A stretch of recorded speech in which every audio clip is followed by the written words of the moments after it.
Everyone in the city knew the name Adrian Blackwood, even if they had never seen his face clearly.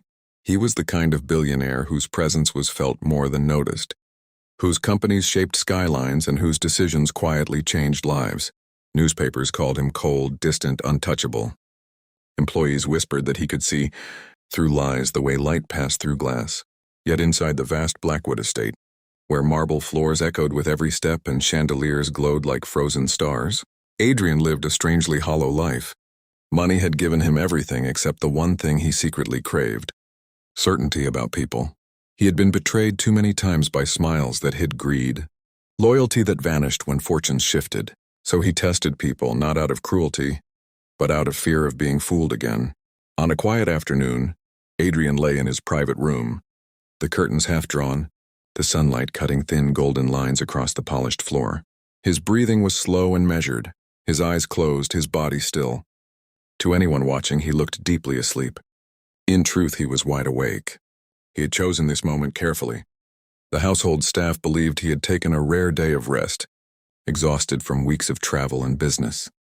It was the perfect time to observe what people did when they thought power was unconscious. The mansion was quieter than usual, but not silent. Somewhere in the distance, a door opened softly. The maid, Clara, had worked in the Blackwood estate for nearly 15 years. She was invisible in the way only long-serving staff could be, moving through rooms without disturbing the air, cleaning, arranging, fixing small details that no one else noticed. Today, however, she was not alone. With her was her daughter, Elena, a young woman who had recently finished school and was helping her mother during a short break before searching for work. Elena had grown up hearing stories about the mansion, but this was her first time inside Adrian's private wing. She walked carefully, her eyes curious but respectful, her hands clasped nervously in front of her. Clara whispered instructions, reminding Elena to stay quiet, to touch nothing that was not necessary. Adrian listened to every word. He heard the difference in Elena's footsteps, lighter, uncertain, compared to her mother's practiced movements. When they entered his room, his senses sharpened. This was the test. He wanted to know what a young woman, unseasoned by wealth, would do when faced with a sleeping billionaire and all the temptations that came with such proximity. Clara began dusting near the door, deliberately keeping her distance from the bed. Elena, however, was assigned a simpler task, arranging the small table beside Adrian's bed. As she approached, Adrian could almost feel her presence. The slight shift in the air. He remained perfectly still. Elena paused, her eyes falling on his face. For a brief moment, curiosity flickered within her. Adrian knew that look well. It often turned into something else: greed, opportunity, calculation. He waited. Instead, Elena did something unexpected. She quietly adjusted the curtains, softening the light so it would not shine directly into his eyes. Then she noticed the glass of water on the table, untouched and slightly dusty. Without hesitation, she replaced it with fresh water from the jug, careful not to make a sound. Adrian's heart beat faster, though his face remained calm. This was not part of the test he had imagined. Most people, when they thought no one was watching, revealed their truest desires. Elena was revealing something else entirely.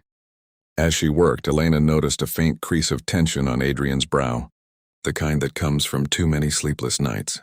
She hesitated, then softly said, almost to herself, that he looked tired, that even powerful people must carry heavy burdens. Adrian heard every word. They were not meant for him. They were not meant for anyone. They were simply honest. Clara finished her work and signaled that it was time to leave. Elena gave one last glance toward the bed, not with hunger or ambition, but with quiet empathy. Then they left the room as silently as they had entered. Adrian remained still long after the door closed, his mind racing. In all his years of testing people, no one had ever reacted like that. No one had shown care without expecting something in return. For the first time in a long while, he felt something shift inside him, something fragile and unfamiliar. That evening, Adrian called for a report on the maid and her daughter.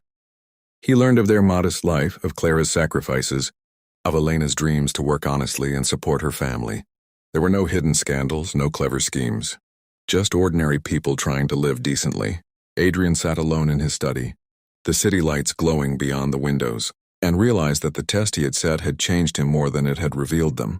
He decided that this was not the end of the story, but the beginning. The next morning, Adrian did something no one in the household expected. He asked to see Elena.